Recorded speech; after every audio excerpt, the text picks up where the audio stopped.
अस्सलाम वालेकुम वरहमतुल्लाहि वबरकातुहू।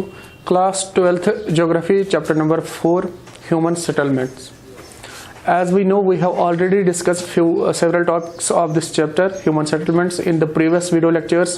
Today is our last topic of this chapter, that is the functional classification of towns. We have read this few functions, few towns, about this functional classification of towns in the last video lecture. But अभी कुछ पढ़ना है, इसमें 2-3 towns पढ़ने हैं, उसके साथ हमारा ये चैप्टर भी कंप्लीट हो जाएगा। हमारे आज के टॉपिक के साथ ही आपका ये चैप्टर नंबर 4 जो है ह्यूमन सेटलमेंट्स वो खत्म हो जाएगा, कंप्लीट हो जाएगा। ठीक है, तो फंक्शनल क्लासिफिकेशन ऑफ टाउन्स में हमने पहले जो टाउन्स हमने रूरल टाउन्स के बारे में पढ़ लिया। अब अर्बन टाउन्स, ठीक है, रूरल विलेज के बारे में पढ़ लिया। अर्बन टाउन्स के बारे में हमने पॉपुलेशन के हिसाब से पहले देखा। पॉपुलेशन के हिसाब से हमने देखा क्लास फर्स्ट टाउन या सिटी जिसको कहते हैं, जहां पे 1 लाख की पॉपुलेशन होगी, एक जहां पे फिर 1 मिलियन तक मतलब 10 लाख तक पॉपुलेशन होगी, उसको कहते हैं मेट्रोपोलिटन सिटी। और 1 मिलियन मतलब 10 लाख से 5 मिलियन तक जहां पे होती है तो उसको क्या कहते हैं, उसको मेगा सिटी कहा जाता है। ठीक है, तो इस तरह से हमने इसके फंक्शंस पॉपुलेशन के हिसाब से पढ़ लिया। उसके फंक्शंस के हिसाब से हमने एडमिनिस्ट्रेटिव टाउन्स पढ़ लिए, दिल्ली पढ़ लिया। ठीक है, दिल्ली के हमने एडमिनिस्ट्रेशन देखा कि जहां पे एडमिनिस्ट्रेशन होती है तो वो टाउन्स डेवलप होते हैं, उनको एडमिनिस्ट्रेटिव टाउन्स कहते हैं। लेकिन वो दूसरी फंक्शंस भी करते हैं। श्रीनगर एडमिनिस्ट्रेटिव टाउन है क्योंकि कैपिटल है, यहाँ पे एडमिनिस्ट्रेशन सारी बैठती है, सेक्रेटरीट है, बाकी ऑफिसेस हैं। ठीक है, दिल्ली का पढ़ लिया, ज्यादातर इसमें कैपिटल्स ही आते हैं स्टेट्स के। ठीक है, एडमिनिस्ट्रेटिव माइनिंग टाउन्स हमने पढ़ लिया। इंडस्ट्रियल टाउन जहां पे रिसोर्स है, माइनिंग टाउन जहां पे इंडस्ट्रीज है, जमशेदपुर वो इंडस्ट्रियल टाउन।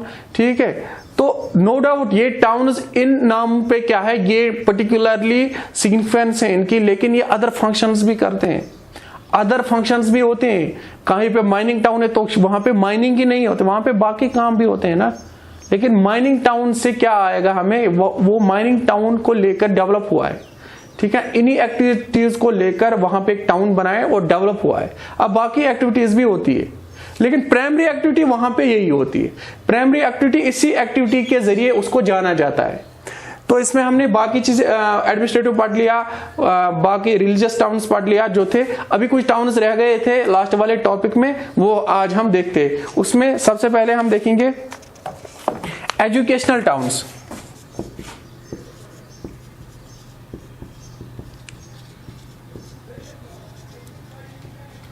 अब खुद से अंदाजा लगाओ, ये वो टाउन्स, ठीक है ना, वो एरियाज, वो जगह जो डेवलप हुए हैं ना एजुकेशन के लिहाज से। ठीक है, वहां पे एजुकेशन के इंफ्राज बने हैं, इंफ्रास्ट्रक्चर बना है। ठीक है, वहां पे फोकस रहा है, पुल फैक्टर रहा है, खींचा है उसने स्टूडेंट्स को, माइग्रेशन हुई है इसी पर्पज के लिए, तो एजुकेशनल टाउन्स। ठीक है, तो इसमें कौन कौन से टाउन्स आते हैं एजुकेशनल टाउन्स में?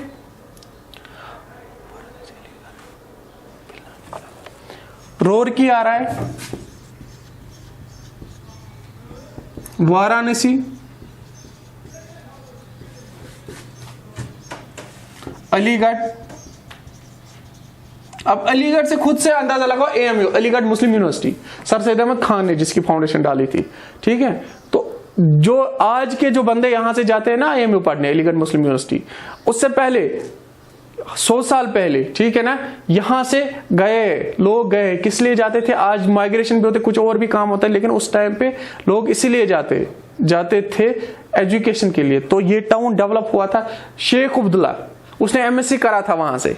ठीक है ना, ये एक एग्जांपल थी, शेख अब्दुल्ला ही नहीं बाकी सारे लोग भी। शेख अब्दुल्ला ने एमएससी करा था, ठीक, 1932 में। फिर जब वहां से आ गया, उससे पहले आ गया, तो यहाँ पे उसने, जब उसको जॉब नहीं मिली तो यहाँ पे उसने क्या किया, एजुकेशन रिवोल्ट करना स्टार्ट किया हरि सिंह के खिलाफ। पढ़ा कहां से था? अलीगढ़ से। खुद से देखो अलीगढ़ कितना पुल फैक्टर रहा था स्टूडेंट्स के लिए। ये क्या, रोरकी, वाराणसी, अलीगढ़, ये क्या है? Educational towns. एजुकेशन के हिसाब से ये डेवलप हुए हैं।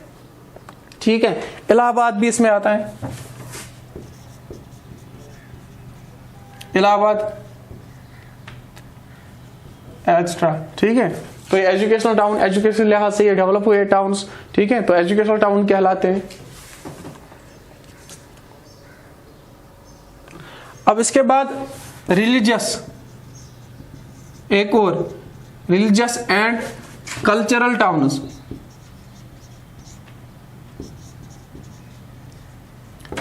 रिलीजियस एंड कल्चरल टाउन्स में कौन कौन से टाउन आते हैं हमारे?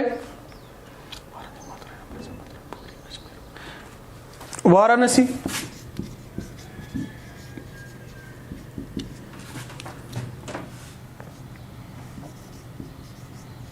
अजमेर, वाराणसी आता है, अजमेर आता है, हरिद्वार, उज्जैन, ठीक है। वाराणसी, यहां पे भी क्या होते हैं, रिलीजियस टाउन डेवलप हुआ है। यहाँ पे क्या हुआ, मंदिर था, मंदिर में अब लोग जाने लगे, वहां पे लोग क्या कर रहे, पिलग्रिमेज के लिए जाने लगे और रिलीजियस टाउन डेवलप हो गया, ठीक है। अजमेर खुद से देख लो, राजस्थान में, यहां से भी लोग जाते हैं, अजमेर जाते हैं पर्टिकुलरली उसी के लिए, हमें जाना है जियारत पे, टाउन डेवलप हो गया वहां पे, ठीक है ना। वहां पे जियारत थी तो उसी के साथ साथ वहां पे लोगों का आना जाना रहेगा, मार्केट डेवलप हो गई, क्योंकि लोग आएंगे तो मार्केट भी डेवलप हो गए, होटल्स भी बन गए, बाकी इंफ्रा भी बन गया, तो ठीक है ना। हरिद्वार भी जाते हैं ना, हिंदूज जाते हैं, हरिद्वार जाते हैं हिंदूज, ठीक है। उज्जैन, ये क्या, ये रिलीजियस एंड कल्चरल टाउन्स।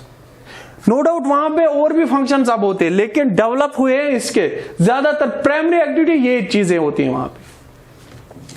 इसके बाद टूरिस्ट टाउन्स। अब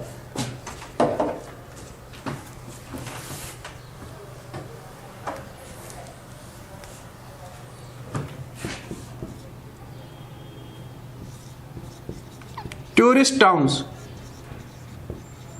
अब टूरिस्ट टाउन में सबसे पहले कौन आएगा, सबसे लास्ट में टूरिस्ट टाउन में कौन कौन से आएंगे? अब अपना श्रीनगर ही देख लो, ठीक है ना।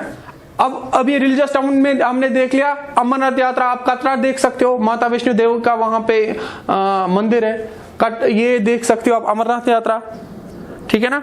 तो वहां पे भी टाउन जो डेवलप हुआ है, तो इसी हिसाब पर वहां पे देखो इंफ्रा कितना डेवलप होगा, वहां पे दुकानें होती है, घोड़े वाले होते हैं, उनका भी रोजगार चलता है। तो इसी तरह से अब टूरिस्ट टाउन्स में आप देखोगे नैनीताल उत्तराखंड में है, नैनीताल है, हमारा श्रीनगर है ना, श्रीनगर, ये ऑलमोस्ट पूरा कश्मीर ही हमारा आएगा इसमें।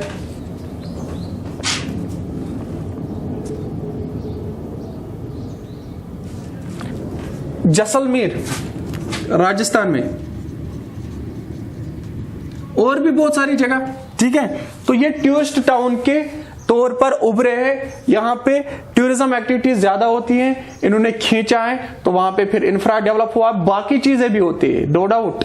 ये जो हमने पढ़ लिया classification of towns, functional functions कौन कौन से करते हैं, प्राइमरी फंक्शन ये रहती है, अब दूसरी फंक्शंस भी होती हैं, ठीक है। तो ये था। इसके बाद गवर्नमेंट ने एक और क्या, गवर्नमेंट ने एक और प्लान लाया रिसेंटली, स्मार्ट सिटी मिशन। इसमें इन्होंने क्या रखा, सिटीज को डेवलप करेंगे, इंफ्रा उसका डेवलप करेंगे, ठीक है। वहां पे लोगों को बेटर फैसिलिटीज देंगे, हेल्थ वहां पे बेटर होगा, ट्रांसपोर्ट बेटर होगा, कार्बन एमिशन ज्यादा नहीं होगा, ठीक है ना। इसको कंट्रोल करेंगे और चीपर सर्विसेज देंगे, देंगे यहां पे सिटीज में, स्मार्ट सिटी मिशन के तहत। अब पॉपुलेशन में देखोगे हमारे श्रीनगर की पॉपुलेशन, वो ये 2011 के सेंसस के हिसाब से जो भी हमारे पास रिकॉर्ड होता है वो 2000 as per the 2011 census. As I have already told you, census happened every 10 years. This was the last census 2011. In 2021, maybe it will be delayed due to some reasons, COVID reasons. But 2011 में 2021 में census होना ही होना है. Last one was in 2011. Previous before that was in 2001. So this very time we have the facts, we have the points. ठीक. That is from the 2011 census. the data which we contain, that is from 2011 census. As per the 2011 census, Srinagar has the population of more than 12 lakh people. 12 lakh means 1.2 million. 1 million is equal to 10 lakh.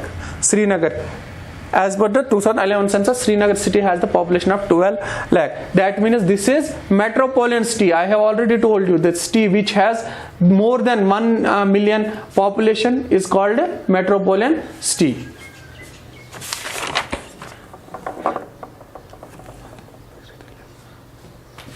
Now if we look at Delhi, Delhi has 1,63 lakh population. Delhi की population कितनी 2011 के हिसाब से 1,63 लाख लोग. अब आज की कितनी होगी वो अंदाजा ही नहीं लगा सकते हैं. जब फैक्ट्स आएंगे, फिगर्स आएंगे तब बताएंगे. 2011 के हिसाब से तब था 1,63 लाख ये पॉपुलेशन थी दिल्ली की. ठीक है. अब कोलकाता की,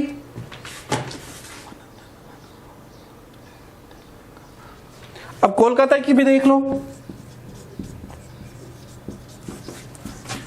1,41 लाख